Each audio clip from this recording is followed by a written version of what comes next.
another day, another one of these post-commentary videos. It's the second to last one. The next video is going to be slightly different. I'm going to have to edit it slightly differently just because of the content in it. You'll see what I mean when you get to it. But for today's video, you might remember at the end of the last one that I mentioned that, well, we're in the FA Cup semi-final. So if we get to the final, maybe, just maybe, that game will be in between the two games we were looking to play today. Well, yeah, we did end up beating Bournemouth. I'll go into that more in the video that I'll be watching along with you. But today's video, as well as playing Liverpool in the final game of the season, it's an FA Cup final against Manchester United.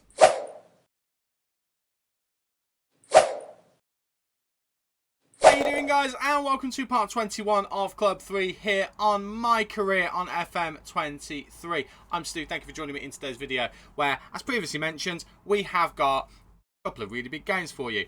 FA Cup final against Manchester United and a game against Liverpool, which I thought was going to decide the title. Probably already looking at the table and you've probably already worked out, but Stu already won the title. I'm so annoyed this has happened with this video. I cannot describe to you how frustrating it is. I was so happy to see we'd won it. I was so baffled by the fact that we'd won it, and you're not getting my first reaction.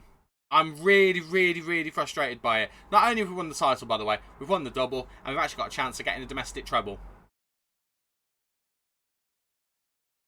Never rains, but it pours. But yeah, we have won the league title. We have broken up the near dominance that Man City have had. Liverpool have won one league title since the game has actually started. So, yeah, it's utter dominance from Manchester City, and we are the team that have broken it. So, yeah, this does raise questions of what will happen next season. I will get into that later and also in the next video, which I've somehow got to work out how to edit. But yeah, so it's been a good year. As you can see, Pinamonti's currently third on the goal scoring charts. Unlikely that's going to change. Of course, there's one league game left here. But Arsenal, as you're probably looking at here, utterly bottled their season. They had an opportunity to go ahead of us at one point, and that's why I was so shaky with the game against Arsenal that we played against them. I was so happy we didn't lose, but I genuinely thought we needed to win that game. And we ended up drawing it, and actually, the fact that they didn't win, that's the biggest issue. So we got really, not lucky necessarily, but fortunate. That's probably the better way to put it. We got really fortunate with how things turned out. So I'm very happy with that. But Manchester United as well, the team we're playing in the FA Cup final, they were, at one point, we were kind of stalling. Arsenal were falling away, and they just went shoom, and they just overtook them. And they bottled things as well. Like, they really struggled. Again, I'm struggling to see on the screen here, I'll be honest with you, because everything's so small on my computer for some reason. But Man United did bottle a couple of games as well. You've probably already seen it. If you haven't, I apologise, I might have made it up. But I remember talking about United bottling things. And the long and short of it is, everyone was bottling everywhere. We were just bottling the least. As you can see with the fixtures here, we've got a draw against City, we lost against Spurs, then we squeezed past Palace and Swansea. In the Swansea game, I was really concerned about, but we did manage to squeeze past them in the end. So, all things looking good. Orlando getting a couple more goals. I say a couple more goals. They got one goal there, I think. Okay, I'm just going to say, is that one or is that two? I need to make this screen bigger. But yeah, basically, we've gotten a little bit lucky, if I'm being completely honest. Just a little bit lucky. But I'll take it. I'll take whatever we can get, to be honest with you. So, we've got the best ever finish at the club. We've got players who are happy because we said we were going to try and win. I don't know if it's league title or a trophy. I think it was league title. We got praised by Orlando. He's very happy. Real Madrid, because we got Thiago Almada on loan, we put a clause in there saying if we win the Premier League, you get this, thinking we were going to bottle it and not win the Premier League. We obviously did. Paris Walker-Hughes, I was just confirming there, he's one of the guys on the next gen list. He definitely was, and it's one of those things. If he gets to 2.5 stars, he's in the squad next season. If he's 2 stars, we'll loan him out again. But he's gone and done well at Saint-Etienne in Ligue 2. Yeah, Ligue 2. He's done really well there, so we'll probably try and get into a championship or premiership team next season. Probably a championship team would be better. But we go into the FA Cup final. Big call. Sam Roberts starts because Hoynhal was out of form. We go and have a quick look at the I don't know what we're looking at here, actually. think I was talking about the Bournemouth game, possibly. No, I was looking at Man United when we last played against them, and we beat them. I think earlier in the season, either they beat us or we drew. They beat us, so it was a 1-1 record for this season. But your team against Manchester United is Sam Roberts in goal, Tino Livramento in defence alongside Cresswell, Silva and Aït-Nouri in the back four, Tapia and Lavia in the middle with Lethan, Veloso and Cole Palmer supporting Pinamonti up front. Remember, no Orlando, because Orlando was suspended. I went and mentioned it at the same time I was talking about it. Results, get in there. So Pinamonti does start, even though other than one game he was having a shocking run of form. As you can see here, I'll go and have a quick look at it. The goals had dried up a little bit, the assists had as well, so we just thought we'll take him out of the team. I was a bit concerned at this point that maybe, just maybe, he was starting to fall away a little bit. I then looked at his goals to games ratio at the end of the season, and it's actually the highest goals to game ratio he's had while he's been here. He's just missed more games. That's the only thing. Like, he's like 1 or 2 goals off where he was in the first season. Just having a quick look at Sam Roberts, because again, on the next gen list, but we decided to go with him because also it's a cup. We didn't play him in the Carabao Cup final. I kind of regret that a little bit, so we thought, let's give him a chance here. Now, preface this by saying I have, at this point, without giving anything away of what's going to happen in this game, my thought process was, we are not going to win this game. Very much so. That was very much my thought process. We are not going to win this game. But I wanted to at least give it a go. So I thought, we'll put Sam Roberts in there, which probably is going to reduce our chances. But actually, he's a decent goalkeeper. He's Wales' #1. He's playing a lot of football for them. Let's give him some football and see whether he can do the job for us. So we go into the game and we just say, stuff it. It's Wembley again. We've got a winning record at Wembley so far this season. Let's go and do it again.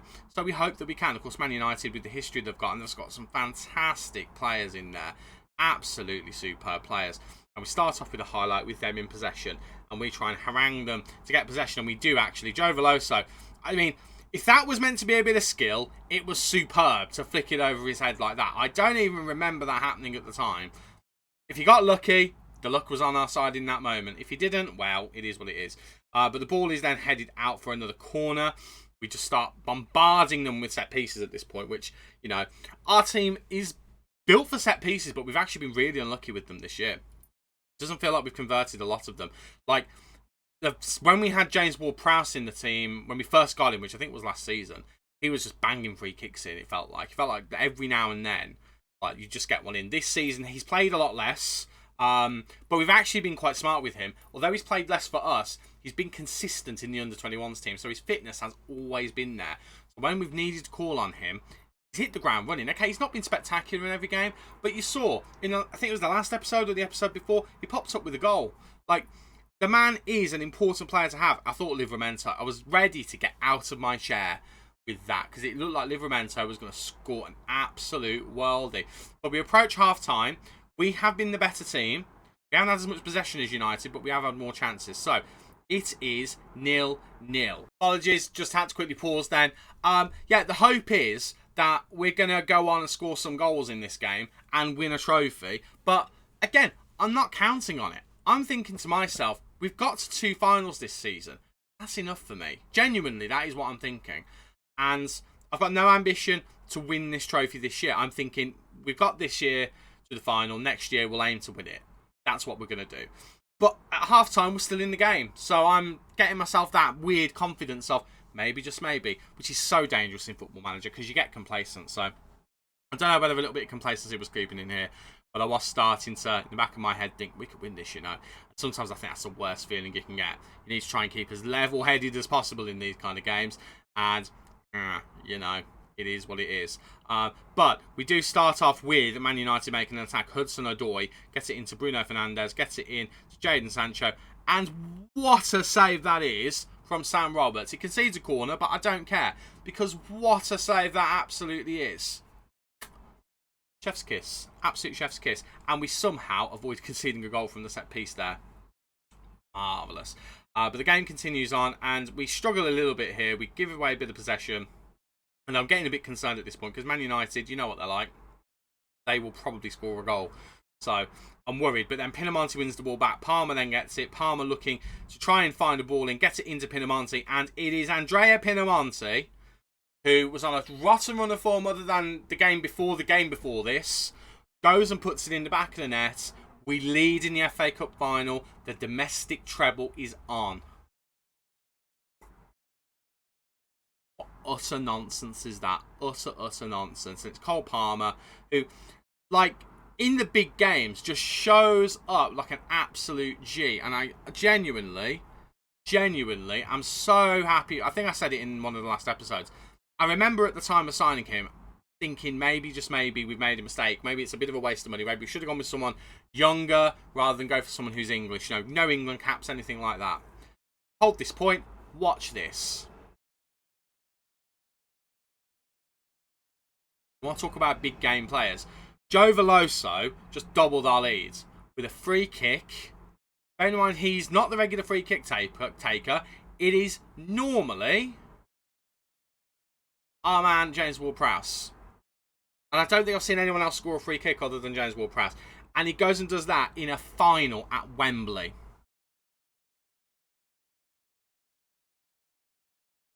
I actually paused the game here to enjoy it for a moment.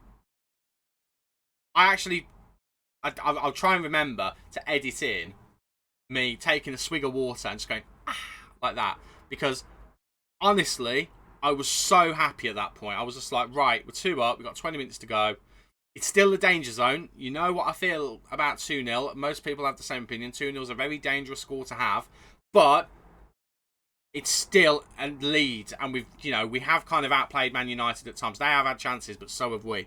So, I'm just debating what to do here in terms of making changes. I decide James Ward-Prowse should come on. Think about taking Veloso off after his heroic free kick, but we decide against it. And we carry on through another part of the game. I'm not too sure how many substitutions have been made here. I'm looking at the fitness of the players. I think it's 4. United do start to come back here and do start to look a little bit more dangerous with their passing and possession. Gueye goes back to Heidel. Heidel goes back to Amadorzic. Amadorzic looking for an option further forward. Ends up going long. Looks for Capitao. Capitao ends up getting in there. And it is squeezed through. 2-1. I'm panicking a bit more here, because I've got memories of previous games that you've seen. For example, maybe, I don't know, the Inter game. I know we weren't ahead in that one, but, still. So I'm a little bit worried at this point. But I'm keeping the faith. We've got 1 substitution left. I'm working out what to do. I'm thinking, do we give them an attacking thing to worry about, or do we go more defensive in our subs? I end up realising we don't have many defensive options. So I move Joe Veloso into midfield.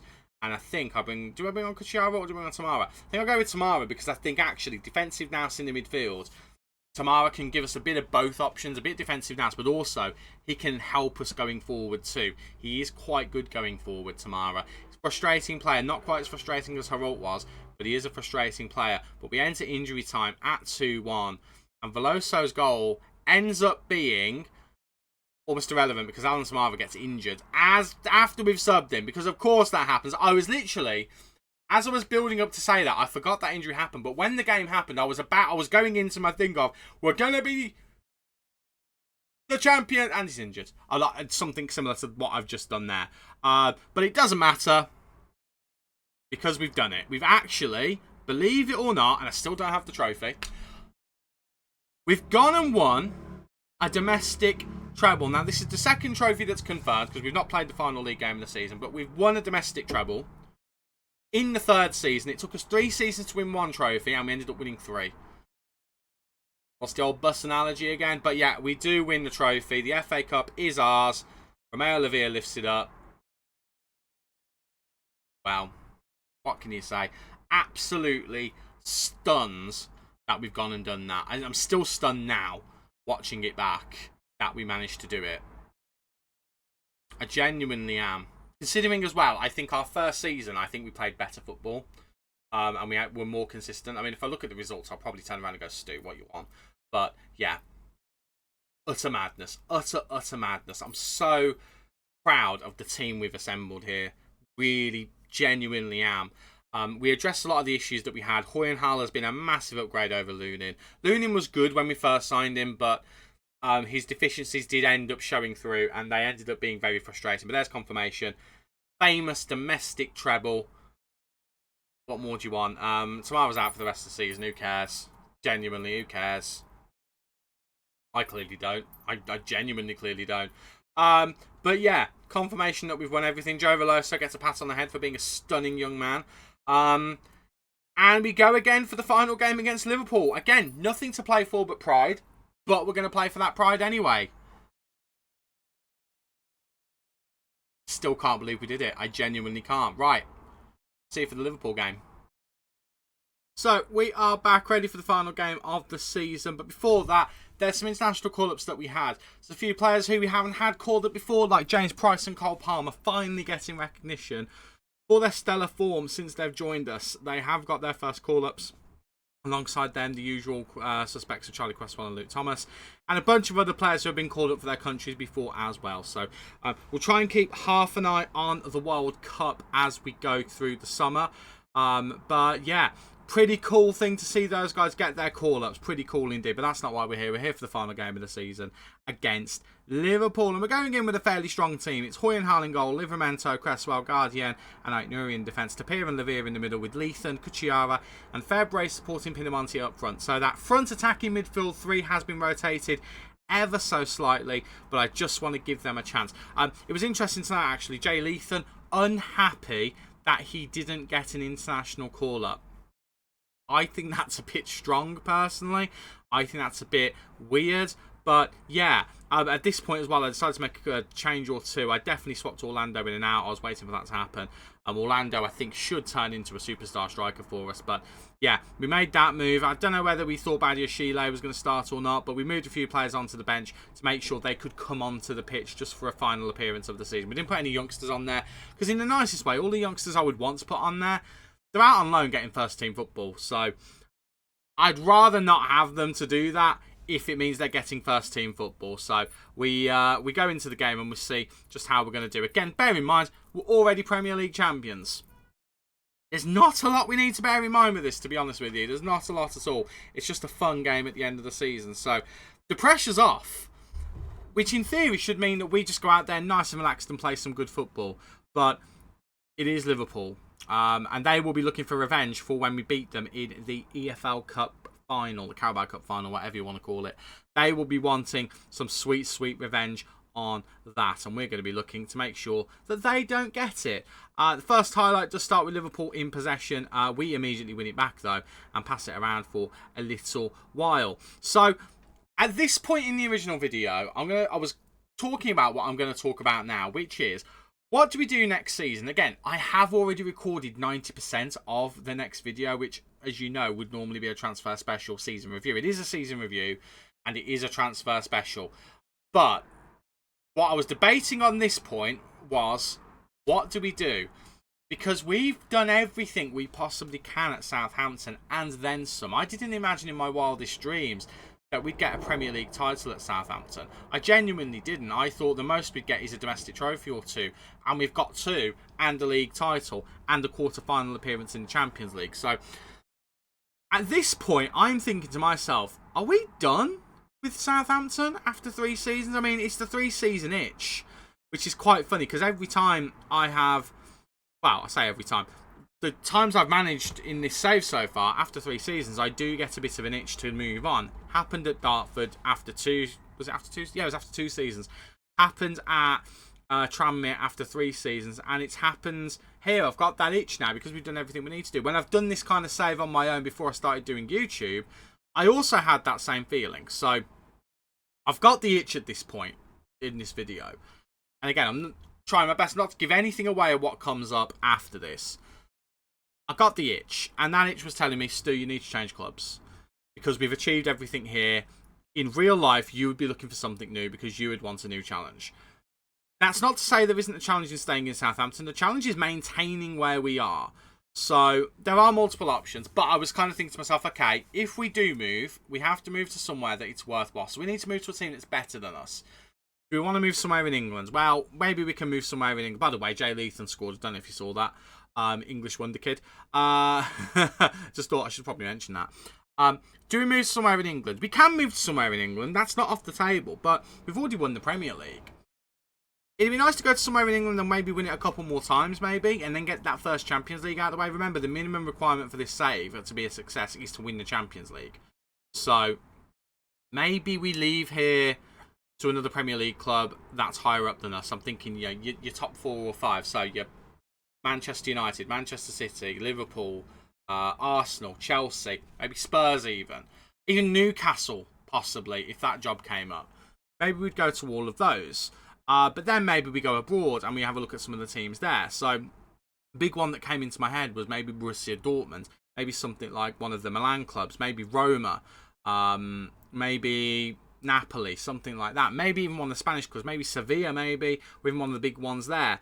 Maybe if that's something like Atletico Madrid. So many different options, but it all depends on what jobs come up and what jobs are available and who actually would take us. Because just because I want to move doesn't necessarily mean a club would accept me for an interview. And even if I interviewed, as we found out last summer with the Liverpool job, guarantee you're going to get the job.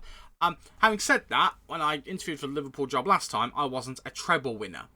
Not the treble winner, a treble winner. There's a difference between trebles. So you got to bear that in mind. So at the moment, at this point in the save, that is in my head. I am thinking about that. So I'm thinking this might be the final time we actually see some of these players. And that is a sad thought, because you look at the players who we have brought in and the players who were already here when we arrived. You know, the likes of Lavia. Obviously, James Ward-Prowse wasn't here, but we brought him back. The likes of Livramento. There aren't many of them, but then there are some of the youngsters as well. Jay Leathan, obviously. So apologies, that was an email on my computer if you heard that. There's a lot of players here who we've brought in as well. You know, we brought in Hoyenhal. We gave him a rough go of it to begin with, but he's proved himself this season, I think. We look at players like Joe Veloso. We were going to sign him, then we changed our mind. Then we changed our mind again and brought him in on loan, and then we signed him permanently later because we realised what a baller he was. Then we signed an influx of... Paused the game here, and I'm not entirely sure why I paused the game. Apologies for that. No idea why Pastu paused, but I couldn't think of a way to make it very slick, so I just thought I'd address it. But yeah, I forgot the point that I was making completely, to be honest with you, which is really, really frustrating. Yeah, we've brought in some great players as well as having the players in the club that look, you know, already were here. And I think transfer-wise, I think we can call it a success. You know, we had, that was it. We had that summer where we just brought in wonder kids. So we brought in the, well, it's not necessarily just one summer, but we have brought in a lot of wonder kids. Heralt, Tamara, Febre, Tapia.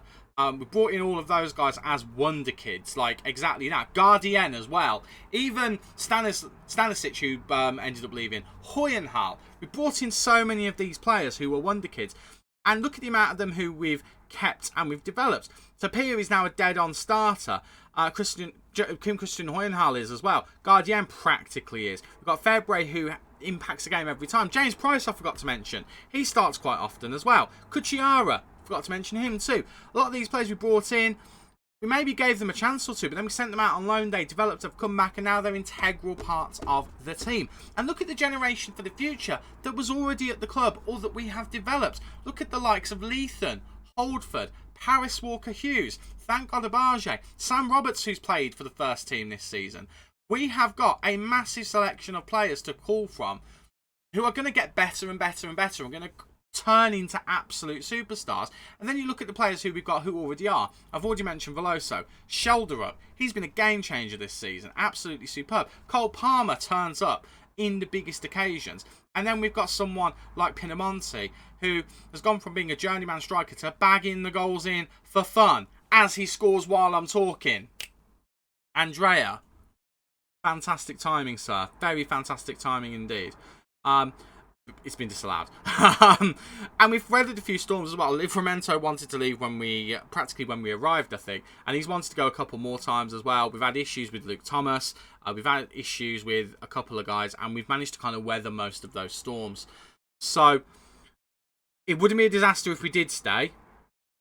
But in all honesty, I do think that our time has probably come. That's my general feeling, not just in this video, in the original video, but in general as well. I think our time probably has come to move on at the club. It's just whether we can actually find a club. Again, I know what happens.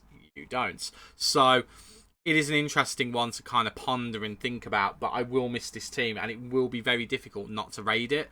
There are some players here who I think would translate into world-class teams. I'm looking at Jay Leathan, and I'm thinking he's a superstar of the future. So if I can get him, it'd be fantastic. Ward-Prowse now into Thomas. We probably should do some commentary on the game as we're getting to near the end of it. Shoulder up now, running in, gets to Kuchiyara.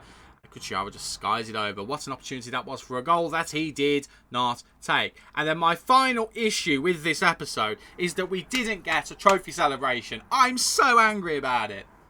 So angry that we didn't get a trophy celebration. I'm going to put the banner up anyway, because we are Premier League champions somehow, some way. It's trophy number 6 or 7. I think it's number 7 of the save. And I think we should be very, very proud of that. Very, very proud indeed. Team were fantastic all through the season. We'll go over the season review tomorrow. I'm going to try and work out how I'm going to edit that. I'll probably just leave that footage rolling and try and make sure that I get everything in as I'm talking about it. When we get to the bit after that, that's going to be more interesting. But we've gone and done it. We've gone and won the league. We've gone and won the FA Cup. We've gone and won the EFL Cup. What more could we possibly ask of ourselves? I don't know whether I'll show it here. I can't remember whether I did or not. But I had to look to see whether we were legends or whether we were not, and it turns out that we're still only favoured personnel. Looking at the results about Arsenal and Newcastle with a 3-3 draw, Chelsea with a 4-4 draw with Crystal Palace, Man United losing on the final day, Liverpool obviously losing against us. Crazy day of results in some aspects, but yeah, Norwich, Swansea and Reading all get relegated. Villa managing just about to stay up. Good on you, boys. But yeah, get some money. That helps a little bit. What a fantastic season we've just had. I did not expect us at any point in this club, unless we were here very long term, to get this level of success.